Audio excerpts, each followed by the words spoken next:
आपण आयदर त्यांच्याबद्दल बोलतो किंवा त्यांच्याशी बोलतो। अगं हे बघ अधीराचा फोन आहे। तू कट व्हायच्या आधी उचल। हो आलोच। हॅलो। नंदू रोहन गेला, तू आता इथे बैस आणि आता मला निवांत सांग काय झालंय। बाबा वृद्धाश्रमावर बुलडोझर चालवायला निघाले होते ते आज। काय? आपल्या सगळ्या म्हाताऱ्या आजी आजोबांना ते बेघर करायला निघाले होते बाबा। काय सांगितलं होतं त्यांना आम्ही, त्या जागेच्या बदल्यात बाबा एक दुसरी कुठली तरी जागा द्या, आम्ही रेंट देतो। पण हे असं तिथे येऊन सगळ्या म्हाताऱ्या आजी आजोबांना घाबरवून त्यांना त्या बुलडोझरची भीती दाखवून मुळात त्यांच्या घरावर बुलडोझर चालवायला निघणं हा पर्याय आहे का बाबा?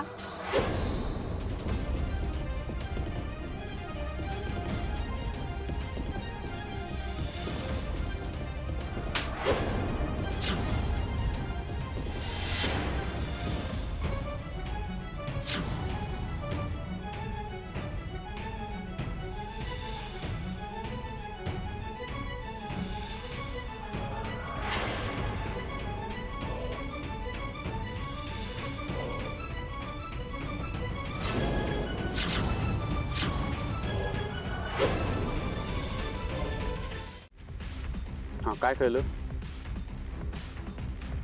काय?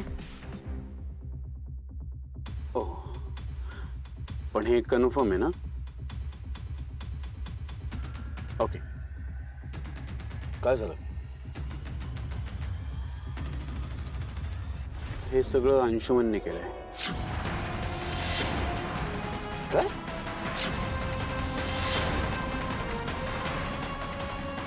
म्हणजे स्वानंदी मॅडम जे सांगत होत्या ते सगळं बरोबर होतं?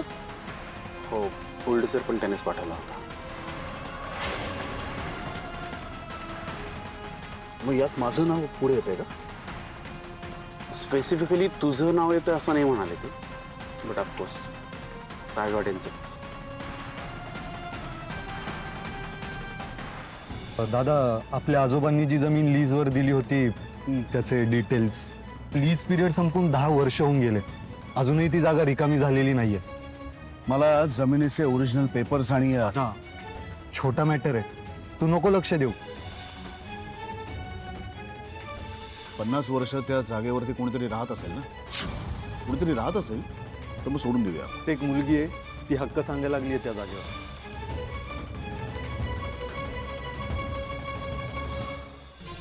प्लीज एकदा भेटशील का तिला? अजिबात नको दादा, काहीही गरज नाही। एक नंबरची थापाडी मुलगी आहे ती दादा। ही तीच मुलगी आहे जिला आपली जमीन हडप करायची आहे। तू तिला भेटू नकोस, घोळात घेईल ती तुला। साम दाम दंडभेद चाललंय तिचं, मोर्चा झाला, आई वडिलांना अडकवून झाला, आता रडण्याचं नाटक करते। तू एक काम कर, तू त्यांच्याकडनं पहिल्यांदाच जमीन ताब्यात घे। माझा पूर्ण सपोर्ट आहे तुला, आजच्या आज जमीन खाली व्हायला पाहिजे।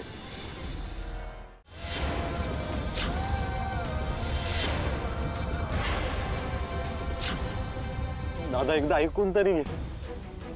हे बघ तू एक काय 10 काना खाली मार, चालेल मला, तुझा हक्क आहे, तू माझा मोठा भाऊ आहेस।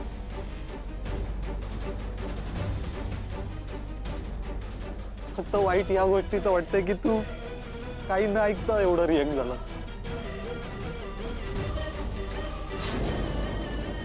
एकदा माझं ऐकायचं तरी होतंस। हे बघ दादा, कुणीतरी तुला माझ्याबद्दल खोटं सांगतं आणि जसं तुला वाटत होतं ना की स्वानंदी सरपोतदारला ती जागा बळकवायची, तसंच मलाही वाटलं दादा। जसं तू बुलडोझर पाठवलं नाही तसं मीही पाठवला नव्हता दादा। आणि खरं आहे की ती जमीन आपली आहे, त्या जमीनचं लीज पिरियड संपून 10 वर्ष होऊन गेली तरी ती लोक तिथे येतात, पण म्हणून मी काही इलिगल वागलो नाहीये दादा। चूक माझीच आहे की मी आपल्या कर्मचाऱ्यांवर अति विश्वास ठेवला आणि त्यांनी माझ्या परस्परी अशा गोष्टी केल्या।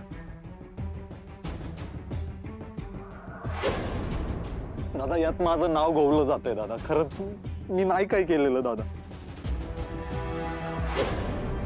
प्लीज माझ्यावर विश्वास ठेव दादा.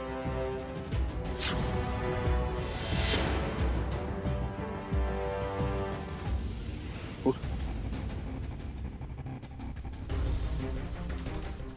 आता मी काय सांगतोय ना ते नीट लक्ष देऊन ऐक.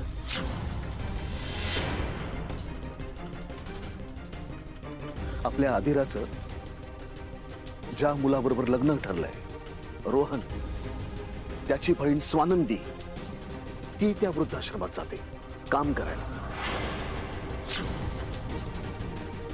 तिकडच्या माणसांना मदत करायला. आणि ती जर काही चुकीचं वागत नसेल ना तर आपण देखील त्यांचा आदर केला पाहिजे, सन्मान ठेवला पाहिजे. कळतंय? समर, अरे त्या स्वानंदीमुळे आणि तिच्या फॅमिलीमुळे आपल्या घरात वाद होत आहेत, हे चांगलं आहे का? हे सगळे वाद त्या वृद्धाश्रमामुळे होत आहेत ना. बस यानंतर मी एक गोष्ट ठरवली. आजी, ती जागा मी त्या वृद्धाश्रमाच्या नावे करून देणार आहे आणि हे फायनल.